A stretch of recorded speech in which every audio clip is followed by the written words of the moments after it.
Morning. माझ्या दिवसाची सुरुवात होते ते या फ्रेशमुळे. मग काय बाकी सगळं काम वगैरे आवरून घेतलं. मग घेतला शेक. त्याच्यानंतर यांना ऑफिसला जायचं होतं, त्याच्यामुळे त्यांच्या टिफिनची तयारी. मग आज घटस्थापना असल्यामुळे सर्वांना उपवासच. आधी चिप्स वगैरे तळून घेतले. त्याच्यानंतर रात्री शाबू भिजू घालून ठेवलेला होता. लगेच शाबूची तयारी केली आणि शाबू बनवला. मग यांचा टिफिन भरून दिला. मग माझं थोडंसं ऑफिसचं काम होतं, ऑफिसचं काम केलं. मग चालू झाली पूजेची तयारी. मग काय तुळशीला पाणी वगैरे घातलं, उंबरट्याला हळदीचं लेपन करून घेतलं आणि छान अशी रांगोळी काढली.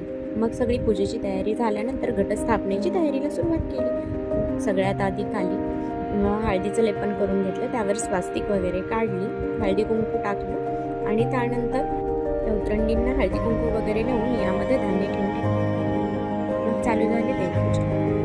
देव वगैरे धुवून घेतलं, घटाची तयारी केली आणि मग घट बसवण्यासाठी सुरुवात केली.